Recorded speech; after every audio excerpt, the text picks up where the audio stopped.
નમો વરિયંતાણમ નમો સિદ્ધાણમ નમો આયર્યાણમ નમો વજ્જાયાણમ નમો લોહે સૌ વસાવણમ એસો પંચનમુકારો સૌ પાવપણાસણો મંગલાહાણમ ચ સવ્વે સિંપણમમ હવૈ મંગલમ મંગલમ ભગવાન વીરો મંગલમ ગૌતમ પ્રભુ મંગલમ સ્થૂલભદ્રાદ્યા જૈન ધર્મો સ્તુ મંગલમ. પ્રવચનની શરૂઆત કરું એની પહેલા એક સૂચના બતાવી દઉં. 24 તારીખથી સુરતની અંદરમાં મહાવીર ધામ જૈન સંઘમાં ઉપધાન તપની શુભ શરૂઆત થવાની છે. દેવગુરુની કૃપાથી અત્યાર સુધીની અંદરમાં 90 ભાઈઓના નામ આવ્યા છે અને 160-70ની વચ્ચે સાવિકા બહેનોના નામ આવ્યા છે. હવે આમાંથી કેટલા હિંમત કરે છે, કેટલા આવે છે અને કેટલા સામે પાર પહોંચે છે અને મોક્ષમાલા પહેરે છે એ તો સમય બતાવશે. પરંતુ ઉપધાનની અંદરમાં અમારો સમય ખૂબ જતો હોય છે. પ્રવચનો કરવાના, ક્રિયાઓ કરાવવાની, લોકોનું મનોબળ વધારવાનું, લોકોની સાથે રહેવાનું, સતત એને એક છત્રછાયાનો અહેસાસ કરાવવાનો.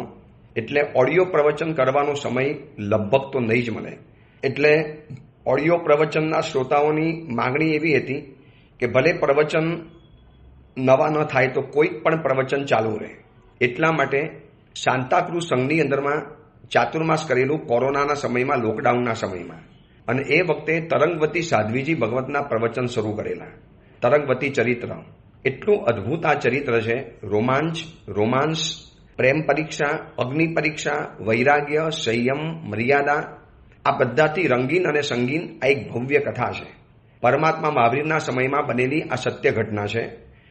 એ પછી જે પ્રવચનના લિંકમાં જોડાયા છે એ લોકોએ કદાચ આ વાર્તા નથી સાંભળી, અને જે લોકોએ જૂના એ સાંભળી છે ને એમને પણ આ ફરી વખત સાંભળવાનો અનેરો આનંદ આવશે. તો સાથે મેસેજ પણ મૂક્યો છે અને કોઈક નવી વ્યક્તિને પ્રવચનની અંદરમાં જોડાવવું છે, સાથે એની લિંક પણ મોકલી છે. 23 તારીખ સુધી આપણા પ્રવચન ચાલવાના નીતિ વાક્યામૃત ગ્રંથના, અને 24 તારીખથી પ્રવચનોની શરૂઆત થઈ જશે. એક નારી જો કભી ન હારી, એક એવી સ્ત્રી છે જે ક્યારેય જિંદગીના પડકારોથી હારી નથી. તો આ એક અદ્ભુત કથા, અદ્ભુત પ્રવચનો એક ખાસ શરૂ થઈ જશે. ત્યાં સુધીમાં આપણે આ પ્રવચન લગભગ હવે અઠવાડિયું રહ્યું છે. તો અઠવાડિયા સુધી આ નીતિ વાક્યામૃત ગ્રંથ ઉપર આપણે સ્વાધ્યાય કરીશું, પ્રવચન કરીશું. અને ત્યાર પછી એક નારી જો કભી ન હારી, તરંગવતી ચરિત્ર ઉપર પ્રવચન ચાલુ રહેશે. આનો મેસેજ આ પ્રવચનની સાથે તમને મોકલ્યો છે, લિંક પણ મોકલી છે. હજી પણ નવા લોકોને આમાં જોડાવવું હોય તો પ્રવચનમાં જોડી શકાય અને એ રીતે આ એક અદ્ભુત કથા સાંભળવા માટે મળશે. હવે આજનું પ્રવચન આપણે શરૂ કરીએ છીએ. પ્રવચનનો વિષય છે નવી સવાર, નવો વિચાર. આજથી 1100 વર્ષ પૂર્વે બનેલો અને આશરે 300 જેટલા નીતિ સૂત્રોથી સુશોભિત નીતિ વાક્યામૃત નામનો આ ગ્રંથ એક સવાર પડે છે અને આપણને એક સોનેરી વિચારની ભેટ આપે છે. ચાંદી આપનારા, સોનું આપનારા, હીરા આપનારા, માણેક આપનારા, રોજ ગિફ્ટ આપનારી વ્યક્તિઓ કદાચ મળશે. પુણ્ય સારું હશે તો કોઈક રોજ નવી સોનાની ચીજ ભેટ આપવા માટે આવશે. પણ એ બધી ભેટ છે ને આ ભવ પૂરતી રહેવાની. જેવી આપણી આંખ મીચાશે, પલ્લોકની અંદરમાં રવાના થઈશું, આ બધી જ ચીજ અહીંયા રહી જવાની, બિલકુલ ખાલી હાથે. આપણો પ્રાણ અને આપણો આત્મા આપણી સાથે આવવાનો, આ શરીર પણ અહીંયા રહી જવાનું. એટલે સોના, ચાંદી, હીરા, માણેક, મોતી, રત્નની કોઈ પણ ગિફ્ટ હોય એ કદાચ આપણને તો બહુ ભવ તો આ ભવ સુધી કામ લાગે, પણ આ મહાત્મા જે આપે છે ને સોનેરી વિચારની ભેટ, એક નવી સવારે નવો વિચાર આપણને આપે છે. રોજ એક વિચાર જે આપણા જીવનનું પરિવર્તન કરે, આપણા જીવનને એક નવા રસ્તે મૂકી દે. આ વર્તમાન સમયની જે રીતની જિંદગી છે એની અંદરમાં આ વિચારો આપણને જાણવા ખૂબ જરૂરી પડશે. આજે 108 નંબરનું સૂત્ર એટલું અદ્ભુત આ સૂત્ર છે, એમ થાય કે એક ઉપર 2-2, 3-3 દિવસ વિવેચન થાય તો પણ ઓછા પડે. એટલા અદ્ભુત સૂત્રો બતાવ્યા છે, એટલા અદ્ભુત નીતિ વાક્યો બનાવ્યા છે. જીવનના અનુભવમાંથી સર્જન પામેલું આ શાસ્ત્ર છે. કેટલા બધા અનુભવ થયા હશે મહાત્માને, તારે આ જિંદગીની અંદરમાં આવો એક અનુભવથી રસિક સાહિત્ય બનાવેલું હશે. સૂત્ર નંબર 108 એમાં એક બહુ અલગ પ્રકારની વાત બતાવી. અશસ્ત્ર સુર ઇવ અશાસ્ત્ર પ્રજ્ઞાવાન અપી ભવતી વિદ્વિષામ વસઃ. અશસ્ત્ર સુર ઇવ એટલે શસ્ત્ર વગરનો શૂરવીર. એક માણસ બહાદુર છે, શૂરવીર છે, જબરજસ્ત એની પાસે તાકાત છે, લડાયક યુદ્ધો છે, સહસ્ત્ર યોધી છે, પણ એની પાસે શસ્ત્ર નથી. તો શું થશે ખબર છે? દુશ્મનોને એ વશ બની જવા, દુશ્મનો એની ઉપર હાવી થઈ જવાના, દુશ્મનો એને ઘેરી વળવાના. તાકાતવાળો માણસ છે, જબરજસ્ત તાકાતવાળો માણસ છે, પણ શસ્ત્ર તો જોઈએ ને. કોઈ પણ બલવાન વ્યક્તિ પોતાના હાથ દ્વારા તો કેટલું યુદ્ધ કરી શકવાનો, કેટલા લોકોનો સામનો કરી શકવાનો.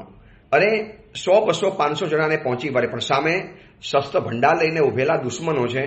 હવે એને જો વશ નથી થવું, દુશ્મનોને પડકાર આપવો છે, દુશ્મનોને ભરી પીવા છે, દુશ્મનોની સામે જીત પ્રાપ્ત કરવી છે, તો એને હાથની અંદરમાં શસ્ત્ર ધારણ કરવું પડશે. પછી એ લાકડી પણ હોય, ઝાડ હોય, તૂટેલા લાકડાના ટુકડા હોય, કાંઈ પણ હોય, કોઈ પણ એકાર શસ્ત્ર એના હાથની અંદરમાં હોવું જરૂરી છે. તો અશસ્ત્ર સુર ઇવ શસ્ત્ર વગરનો શૂરવીર એ જેમ દુશ્મનોને વશ બની જાય છે, એની જેમ આ મહાત્મા આપણને બતાવે છે અશાસ્ત્ર પ્રજ્ઞાવાન અપી ભવતી વિદ્વિષામ વસઃ. વિદ્વિષામ વસઃ શબ્દનો પ્રયોગ બંનેની સાથે જોડવાનો. અશાસ્ત્ર સુર ઇવ ભવતી વિદ્વિષામ વસઃ તથા અશાસ્ત્ર પ્રજ્ઞાવાન અપી ભવતી વિદ્વિષામ વસઃ.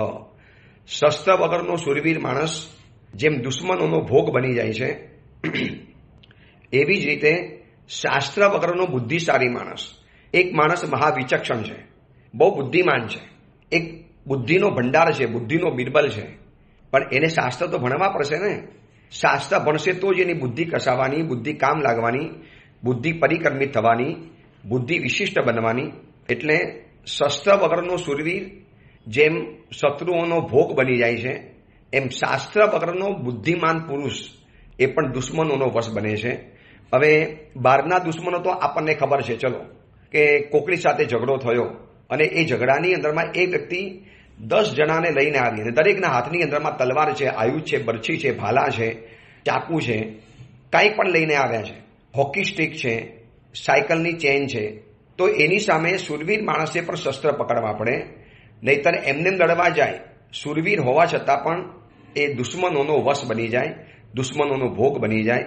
સેમ એવી રીતે મહાત્મા આપણને બતાવે છે કે શાસ્ત્ર વગરનો પુરુષ, બુદ્ધિમાન પુરુષ શત્રુઓનો વશ બને છે. હવે અહીંયા શત્રુઓ કયા લેવાના? તો શત્રુઓ લેવાના છે હતાશા, નિરાશા, ડિપ્રેશન, ઇરિટેશન.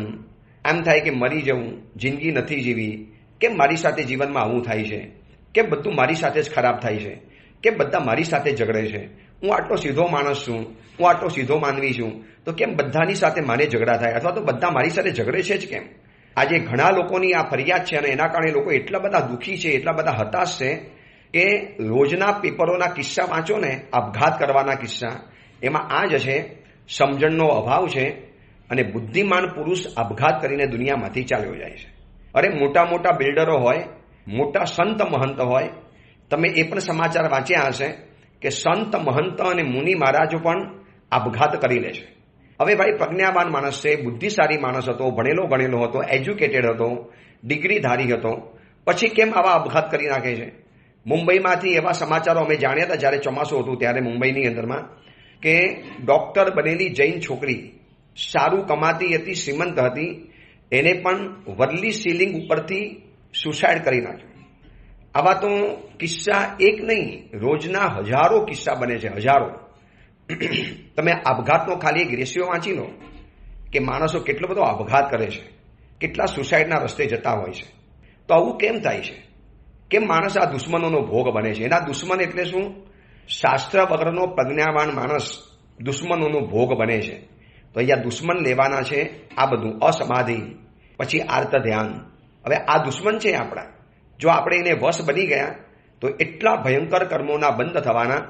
હવે માણસ આપણી દલીલ હોય કે સાહેબ પણ જુઓ ને આ સામેવાળો માણસ કેવું કરે છે, મેં એનું કશું જ નથી બગાડ્યું, હું એને પરેશાન કરવા નથી જતો, શાંતિથી ઉલટાનું મારું કામ કરું છું, એને ગમે એવું કામ કરું છું, છતાં પણ આવીને માથાજી કરે, છતાં પણ આવીને આરોપ કરે, પછી સાહેબ મારું મન ઘવાઈ જાય, મને એટલા બધા ખોટા અને ખરાબ અને ગંદા વિચારો આવે છે. એને મારી નાખું, અથવા તો હું મરી જાઉં, અથવા તો ઉપરથી કૂદકો મારી દઉં, અથવા તો ભાગી જાઉં. અત્યારે હું સુરતની અંદરમાં છું અને સુરતનું સ્થાનિક પેપર જ્યારે હું વાંચું છું ને, ન્યૂઝ પેપર, ત્યારે સુરતના સમીક્ષકો કહે છે કે આ નાનકડા એવા સુરત, એટલે એટલું મોટું નગર નથી સુરત, મુંબઈ જેટલું બિગ સિટી છે, મોટું શહેર છે. આ ચેન્નઈ ને બેંગ્લોર ને કલકત્તા ને મુંબઈ, અમદાવાદ જેટલા મોટા નહીં.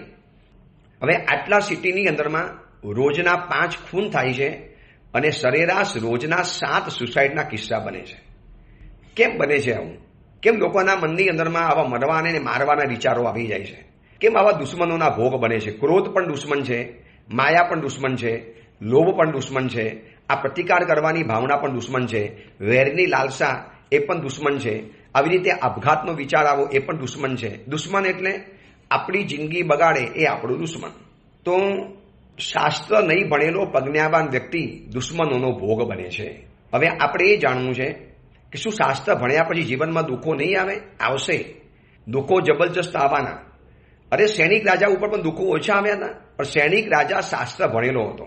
શાસ્ત્ર એટલે પુસ્તક પણ થાય, શાસ્ત્ર એટલે ગુરુનું પ્રવચન પણ થાય, શાસ્ત્ર એટલે ગુરુનું સાથેનો સત્સંગ પણ થાય, શાસ્ત્ર એટલે ગુરુકુલવાસ પણ થાય, શાસ્ત્ર એટલે તમારી પાસે કોઈ અન્ડરસ્ટેન્ડિંગ પાવર છે એને પણ શાસ્ત્ર ગણાય.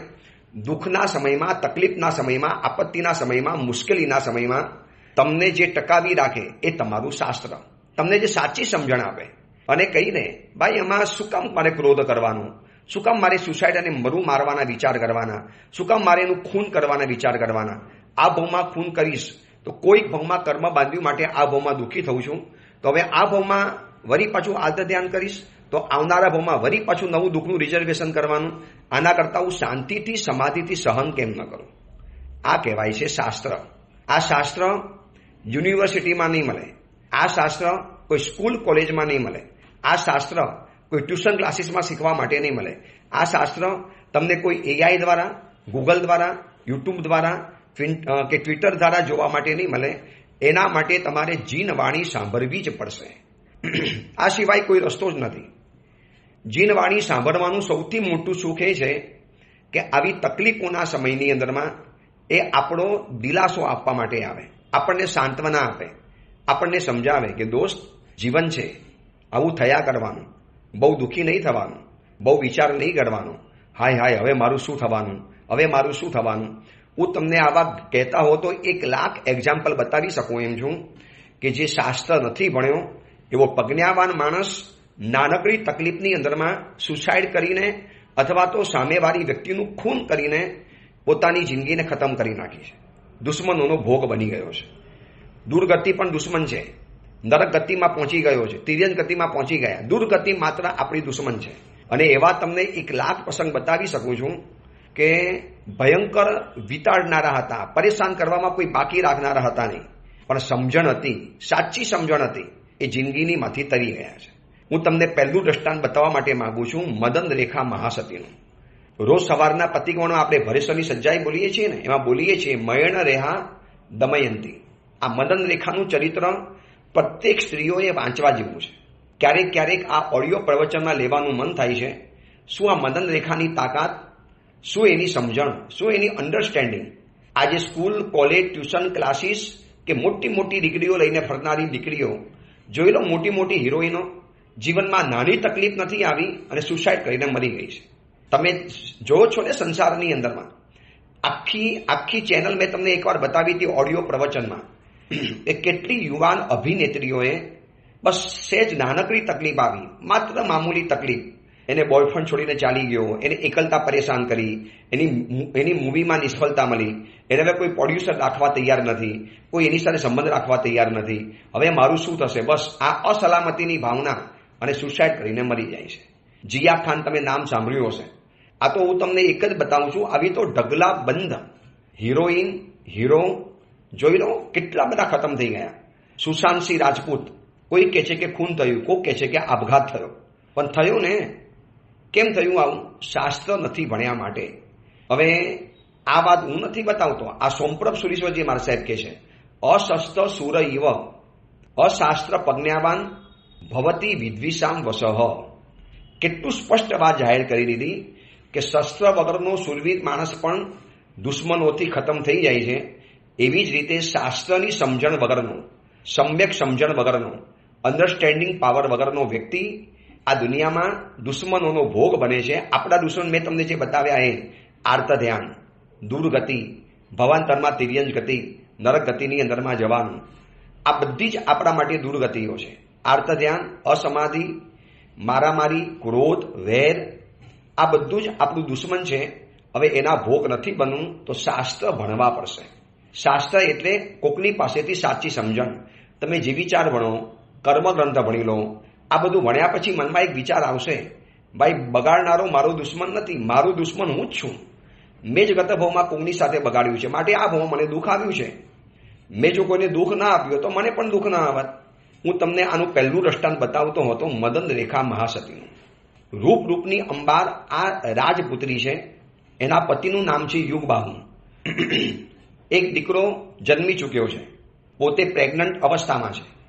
એનું રૂપ એટલું બધું બેમિસાલ છે, એનું સૌંદર્ય એટલું અદ્ભુત છે, એની શરીરની કાંતિ એવી તેજસ્વી છે કે જોનારી વ્યક્તિ એના રૂપથી અંજાઈ જાય, એની ઉપર મોહિત બની જાય. એક વખત તો એને જોવાનું મન થઈ જાય. આવી અદ્ભુત રૂપ લાવણ્યની આ સ્ત્રી હતી. એનો પતિ હતો યુગબાહુ. એના પતિના મોટા ભાઈ હતા મણિરથ નામના વિદ્યાધર હતા. હવે એક દિવસ યુગબાહુની પત્ની મદન રેખાને એમને આમ તો જોઈ જશે, પણ એક દિવસ એનું જે અદ્ભુત સૌંદર્ય, એના જે મેકઅપ, એના જે વસ્ત્રો, એના દ્વારા એનું જે રૂપ ખીલેલું હતું ને, આ જોયા પછી મણિરથ એની ઉપર મોહાઈ ગયા કે મારી રાણીઓ કરતાં મારા ભાઈની પત્ની કેટલી સુંદર છે. એને પોતાની લાજ શરમ મર્યાદા મૂકી અને મદન રેખાની પાસે પ્રેમનો પ્રસ્તાવ મોકલાવ્યો. એટલે મદન રેખા કે તમે તો મારા પિતા સમાન છો, મોટા ભાઈ સમાન છો, તમે આવું વિચારો મારા માટે? હું તમારા ભાઈની સંસ્કારી પત્ની છું, તમે ઘરના વડીલ છો અને તમે ઘરમાં આવું વિચારશો? એટલે રોજ ભેટ સોગાદ મોકલવાની શરૂ કરી. હવે મોટા ભાઈની શરમ, પતિના મોટા ભાઈ છે, જેઠ કહેવાય, પરિવારના વડીલ છે, એમની સર્વે ભેટ સ્વીકારી. એટલે મણિરથને એમ લાગ્યું કે આ મારાથી નજીકમાં આવી ગયેલી છે.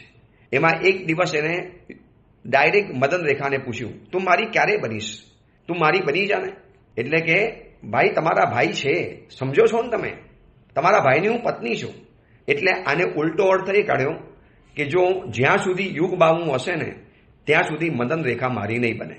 મદન રેખાને મારી બનાવી છે તો યુગબાહુને મારે રસ્તામાંથી હટાવવો પડશે. એક દિવસ મદન રેખા અને યુગબાહુ પોતાના બગીચામાં પતિ પત્ની તરીકે બેઠેલા છે, પોતપોતાની મોજ મજા કરે છે. એમાં છુપાઈને પાછળથી મણિરથ આવ્યો, તલવાર કાઢી અને એવો ભયંકર ઘા કર્યો કે ગળામાંથી ઝટકો માર્યો તો કમર સુધી એ તલવાર ફરી વળી. એટલો ટુકડો જુદો પડી ગયો, હાથ જુદો પડી ગયો, કમરનો અડધો ભાગ કપાઈ ગયો, લોહી લુહાણ થઈ ગયા. મદન રેખાએ ચીસ પાડી, મણિરથને ભાગતો જોયો. હવે તમે જોજો આ સમયની અંદરમાં કોઈ પણ સામાન્ય સ્ત્રી હોય ને શું કરે ખબર છે? હો હા કરે, હાય હાય કરે, ચિલ્લા ચિલ્લી કરે અને પોતે રોવા ધોવાનું શરૂ કરી નાખે. આ મદન રેખા શાસ્ત્ર ભણેલી સ્ત્રી હતી. વિચારી લેજો, પોતે પ્રેગ્નન્ટ છે, એક દીકરો નાનકડો ઓલરેડી છે, પતિ હવે લગભગ સમજો કે મરણ અવસ્થામાં છે, અને સામે મણિરથ જેવો લુચ્ચો વ્યક્તિ બેઠો છે. એનું શીલનું સલામતી નથી, જીવનની સલામતી નથી, દીકરાની સલામતી નથી. આ બધું જ દુઃખ માથા ઉપર છે. પણ શાસ્ત્ર ભણેલી વ્યક્તિ છે ને એ દુઃખને નથી જોતી, દુઃખનું કારણ જોવે છે. કયા કારણે મને આ દુઃખ આવ્યું? સાચું કહું ને તો હું અને તમે દુઃખના લક્ષણ સાથે ઝઘડીએ છીએ, જ્યારે આ મહાત્મા કહે છે કે શાસ્ત્ર ભણેલી વ્યક્તિ દુઃખના કારણની સાથે ઝઘડે. આપણે શું કરીએ ખબર છે? તાવને મિટાવવાની કોશિશ કરીએ છીએ. ભાઈ તાવ તો લક્ષણ છે, તમે એની સામે કેમ ઝઘડો છો? કારણની સામે ઝઘડો કે તાવ શેના કારણે આવ્યો, તાવ આવવાનું કારણ શું, તાવ કયા કારણે મારી પાછળ પડી ગયો છે. તો આ શાસ્ત્રકાર કહે છે કે શાસ્ત્ર ભણેલી વ્યક્તિ લક્ષણની સામે લડે નહીં, એ લડે કારણની સામે, કે જે દુઃખનું કારણ છે, જે તકલીફનું કારણ છે. હવે તમે વિચારી લેજો, આજની કોઈ પણ સામાન્ય ભણેલી ગણેલી સ્ત્રી હોય અને પોતાના પતિના આવી રીતે રોડ ઉપર એક્સિડન્ટ થયો હોય. આપણે એક એક્ઝામ્પલ લઈએ કે શાસ્ત્ર ભણેલી સ્ત્રી છે બાજુમાં અને શાસ્ત્ર ભણ્યા વગરની સ્ત્રી છે. હવે પતિને ભયંકર એક્સિડન્ટ થયો, રોડ ઉપર બીજું કોઈ જ નથી, માત્ર પતિ પત્ની 2 જણા છે ગાડીની અંદરમાં. પતિ ગાડી ચલાવતા હતા, પત્ની બાજુમાં બેઠેલી હતી. ભયંકર અકસ્માત થયો. રોડ ઉપર પતિ લોહી લુહાણ પડ્યા છે, અંતિમ શ્વાસ ગણી રહેલા છે. હવે શાસ્ત્ર નહીં ભણેલી સ્ત્રી શું કરશે ખબર છે? હાય હાય, તમને આ શું થઈ ગયું, હવે શું થશે, હવે તમારું શું થશે, હવે મારું શું થશે, તમે પછી ચાલી જવાના, મારું શું થવાનું, હાય હાય હવે શું થવાનું. બસ આ જે રીતે રડે ને, એમાં ઓલી મરનારી જે વ્યક્તિ છે બચારી ઓર દુઃખી થાય. એક તો એને ભયંકર ઓલરેડી ગુસ્સો તો હોય જ, જે ગાડીને ટક્કર મારીને ગયો એ ગાડીના ડ્રાઈવર ઉપર. એમાં પત્ની કે કેવો નાલાયક તમને એક્સિડન્ટ કરી નાખ્યો, જો આ તમારું શું થઈ ગયું, કેવા લુચ્ચા અને બદમાશ માણસો છે. આ બધું અશાસ્ત્ર ભણેલી સ્ત્રીના લક્ષણ કહેવાય. હવે જે શાસ્ત્ર ભણેલી સ્ત્રી હોય ને, તો એવા સમયમાં પતિને કહી દે, જો હવે પરલોકમાં જવાનો સમય થયો છે. આ મદન રેખા આજ બોલી છે, સેમ તમને શબ્દ સંભળાવું છું. મદન રેખા ચરિત્ર નામનો ગ્રંથ બન્યો છે. એની અંદરમાં યુગ બાહુને સમજાવે છે કે શેના માટે તમે લાલ આંખ કરો છો. મારા ગુરુદેવ ભુવન ભાનુસુરીમાંની એક પુસ્તક વાંચી લેજો, મદન રેખા. આમ તમને અદ્ભુત એક પુસ્તક લાગશે. એની અંદરમાં મદન રેખા પોતાના પતિને અંતિમ નિર્યામણા કરાવે છે. ભૂલી જાઓ તમારા મોટા ભાઈને. તમારા મોટા ભાઈ પર ગુસ્સો નહીં કરો. તમે એને મારી શકવાના છો? તમે અત્યારે તલવાર હાથમાં પકડી શકવાના છો? શું કામ આ ગુસ્સો કરો છો? શું કામ તમે આટલા બધા ક્રોધે ભરાયેલા? તારું શું થશે? મારું ફોડી લઈશ. તમે પેલા તમારું વિચારો. તમારે પરલોકમાં જવાનો સમય થયો. શું આર્ત ધ્યાનમાં જવું છે? તિર્યક ગતિમાં જવું છે? શું રૌદ્ર ધ્યાન કરીને તમારે નરક ગતિની અંદરમાં જવું છે? દુર્ગતિના દરવાજા ખોલવા છે? પતિ મોટા ભાઈને માફ કરી લો. મોટો ભાઈ ગુનેગાર નથી, મારું કર્મ ગુનેગાર છે. તમારું કર્મ તમારું ગુનેગાર છે. મોટો ભાઈ તો ખાલી નિમિત્ત બન્યો છે. અને મદન રેખાએ એ મણિરથ ઉપર જે ભયંકર ગુસ્સો હતો યુગ બાહુને, કાતિલ ગુસ્સો, હમણાં હાથમાં આવે તો રાઈ જેટલા ટુકડા કરી નાખું. શું સમજે છે આવો મોટો ભાઈ? નાના ભાઈને મારી નાખ્યો, પત્ની ઉપર બુરી નજર કરે છે, બધું સમજી ગયો કાચી સેકન્ડમાં યુગ બાહુ. અને યુગ બાહુને અંતિમ નિર્યામણા જે કરાવે છે ને, જગતના સર્વ જીવોને માફ કરી દો. આપણે આ અનંતકાળના સંસારની અંદરમાં રખડતા આવ્યા, કેટલા બધા ઘોરાથી ઘોર કર્મો કર્યા, એમાંથી કોઈ કર્મ ઉદયમાં આવ્યું. હવે એ તો નિમિત્ત માત્ર છે. આપણે એની પર ગુસ્સો નથી કરવો. તમે તમારી જિંદગી બગાડશો, પરલોક બગાડશો, અને એક પરલોક બગડ્યો એટલે આખી પરલોકની પરંપરાઓ બગડવાની. શું આપણે મનુષ્ય ભાવ હારી જવો છે? બિલકુલ માફ કરી દો. અને યાદ કરો, ચત્તારી શરણમ પવજ્જામી, અરિહંતે શરણમ, સિદ્ધા મે શરણમ, સાહુ મે શરણમ, કેવલી પન્નતો ધમ્મો મે શરણમ. તમે દુષ્કૃતોની નિંદા કરો, સુકૃતોની અનુમોદના કરો, 4 શરણનો સ્વીકાર કરો. અને મદન રેખા માથા ઉપર આભ તૂટી પડ્યું છે. પતિની અંતિમ ઘડી ચાલી રહેલી છે. પોતે યુવાન છે, નાનો દીકરો છે, પ્રેગ્નન્ટ અવસ્થાની અંદરમાં છે. આ અવસ્થામાં આજની દુનિયા હોય ને, આજની દુનિયાની સ્ત્રી માથા પછાડે, પતિની સામે કારો કલ્પાંત કરે, રો કકર કરી મૂકે, ચીસા ચીસ અને રાડા રાડ કરી મૂકે. પોતાનું તો બગાડે, જનારા પતિનું પણ બગાડી નાખે, એનું મોત બગાડી નાખે. મદન રેખાએ જોયું કે અત્યારે હું જો મારું દુઃખ રડીશ ને, તો એ એમનો આખી જિંદગી બગડી જવાની. એમને પરલોકમાં જવાની હવે ઘડી આવી છે. હું માત્ર મારું વિચારીશ, હું માત્ર મારો સ્વાર્થ જોઈશ, મારે મારા પતિનું વિચારવાનું કે મારું વિચારવાનું? તમે વિચારી લેજો, શું સ્પષ્ટતા હશે, શું એની પાસે હિંમત હશે, શું એની પાસે મેન્ટલી સ્ટ્રોંગનેસ હશે, શું આ છોકરી પાસે માઇન્ડ પાવર હશે? કલ્પના કરી શકો છો? આજની દીકરીઓને જીન્સ પહેરેલી હોય, ટી શર્ટ પહેરેલી હોય, આ મોટી મોટી ડિબ્બાંકો હાંકતી હોય, વોટ્સઅપ ટ્વિટરની અંદરમાં મોટી મોટી બડાસો મારતી હોય, અને ફેશનેબલ બનીને રોડ ઉપર ફરનારી રખડતી હોય. શું એવી તમે કોઈ કન્યા પાસે આવી અપેક્ષા રાખી શકો છો? હવે તો ટીટ ફોર ટેટ, પોતાનું બગાડ્યું તો સામે સગા ભાઈ કે માતા પિતા હોય ને, એની પણ પરવા નહીં કરવાની. કેમ? અશાસ્ત્ર, પ્રજ્ઞાવાન, ભણેલી ગણેલી વ્યક્તિઓ છે, પણ શાસ્ત્રની સમજણ નથી. આપણે આ ચેપ્ટરને 2-3 દિવસ ચલાવશું. અતિ જરૂરી છે આ ચીજ વર્તમાનમાં સમજવી, કે કોઈ પાઠશાલામાં જાઉં, શિબિરોમાં જાઉં, ગુરુકુલવાસની અંદરમાં જાઉં, એટલા માટે તો આ ઉપધાન રાખ્યા છે. આ ઉપધાન રાખવાનું કારણ શું? શું કામ આ ઉનાળાની ગરમીમાં ઉપધાન કરાવવાના? કે ઉપધાનના નિમિત્તે પરિવારો આવે, દીકરા દીકરીઓ આવે, લોકો આવે. 40 દિવસ, 45 દિવસ, 47 દિવસ સ્નાન બંધ, ભોજન બંધ. એક દિવસ ભોજન લેવાનું, એક દિવસ નહીં લેવાનું. દુકાન નહીં, ટ્યુશન નહીં, ક્લાસીસ નહીં, હોમવર્ક નહીં, મોબાઈલ નહીં, મૂવી નહીં, વેબ સિરીઝ નહીં, આઈપીએલની મેચ નહીં. માત્ર ને માત્ર દેવગુરુની સાથે રહેવાનું અને આરાધના કરવાની. અને આવો સરસ મજાનો મોકો. અને એની અંદરમાં અમે એ બધાને આ જ વાતો સમજાવશું અલગ અલગ રીતે, કે આ જિંદગી છે, શાસ્ત્ર ભણો. શાસ્ત્ર ભણો એટલે 45 આગમ ભલે કદાચ ભણાતા નથી, પણ 45 આગમ ભણેલા કોઈ મહાત્મા જ્યારે પ્રવચન આપતા હોય એના પ્રવચનોને સાંભળવા એ પણ શાસ્ત્ર જ બરાબર છે.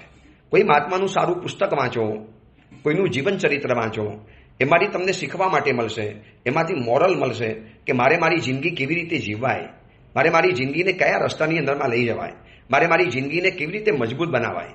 આ મદન રેખાને જોઈ લો, કેટલી તમે ખાલી કલ્પના કરો ને, આ જગ્યાએ હું તમે મારી જાતને મૂકીએ ને તો આપણે તો ચીસ કરી મૂકીએ.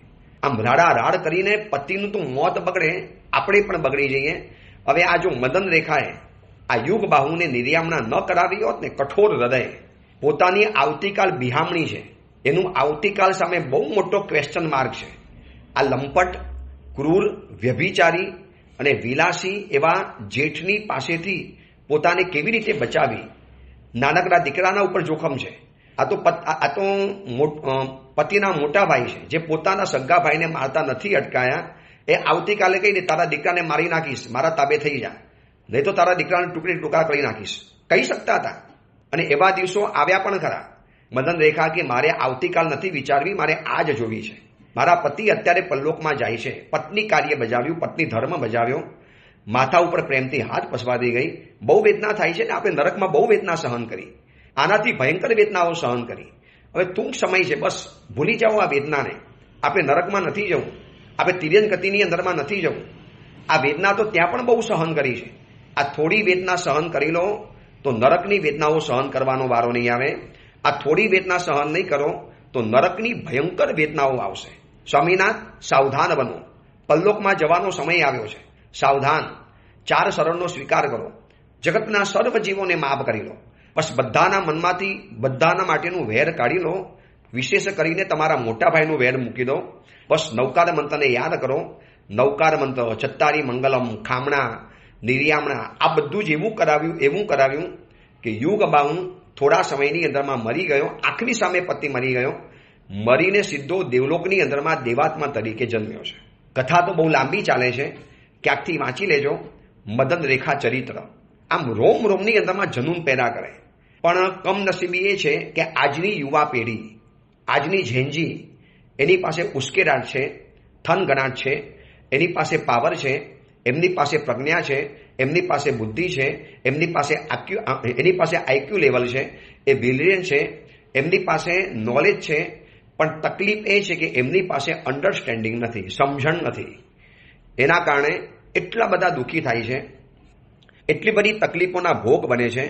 અને એના કારણે જો સુસાઇડના કિસ્સા, મારામારીના કિસ્સા, આમ 2 હિસાબ વધ્યા છે. રેપ કરવાના કિસ્સા રોજના રોજ વધતા જાય છે.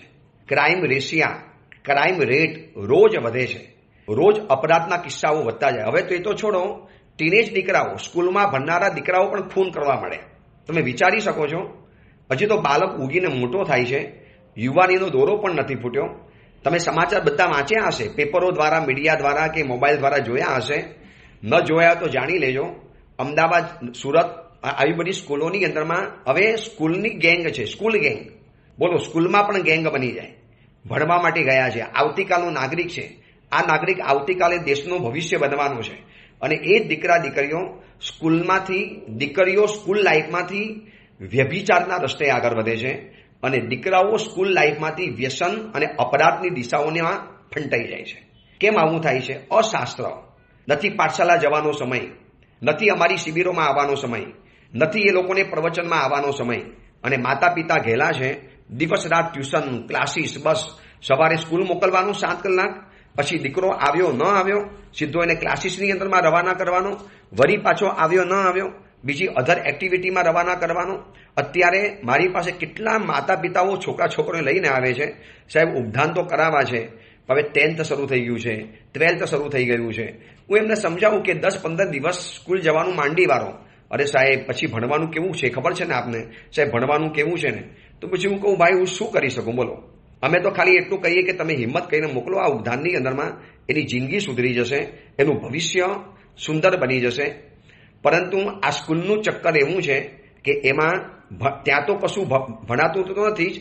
અને આ ક્રાઇમ, અપરાધ અને વ્યભિચારના કિસ્સા બને છે. સ્કૂલમાં ભણનારી દીકરીઓના જે વ્યભિચારના કિસ્સાઓ તમે સાંભળો ને, તમને એમ લાગશે કે ગુરુદેવ આપ આ બધું સાચું કહો છો કે કપૂલ કલ્પના બનાવો છો? આપણે આ કલ્પનાથી કિસ્સા બનાવ્યા કે હકીકતમાં બન્યા છે? આવા કિસ્સાઓ બન્યા છે. સ્કૂલના ટીચરો, જૈન ટીચર અને જૈન પ્રિન્સિપાલો આવીને કહી જાય છે કે સાહેબ, શું ટીવી અને મોબાઈલના યુગની અસર પડી છે બાળકોના મન ઉપર? અપરાધ, ક્રાઇમ, વ્યભિચાર, સ્કૂલમાં ભણનારી દીકરીઓની સાથે જે રીતે વર્તાવ થાય છે અને સ્કૂલ બોય ગેંગ બને છે અને જે રીતે કરે છે, આ બધાનું મૂળ કારણ એક જ છે કે દીકરાઓનો શાસ્ત્ર સાથેનો સંબંધ પૂરો થઈ ગયો છે. શાસ્ત્ર સાથેનું રિલેશન ખતમ થઈ ગયું છે. જે એને ઘર થૂતીમાં સંસ્કાર મળતા હતા, ઇતિહાસ જાણવા માટે મળતો હતો, એ બધું મળતું બંધ થઈ ગયું છે. ચલો, એ અંગેની બીજી મહત્વની વાત, આ ચેપ્ટરને આપણે આવતીકાલે આગળ વધારીશું. બહુ જાણવા જેવું છે. એ અંગેની વાત આપણે આવતીકાલે કરીશું. એ જ જીનાજ્ઞા વિરુદ્ધ કંઈ પણ બોલાયું હોય તો મિચ્છામી દુક્કડમ.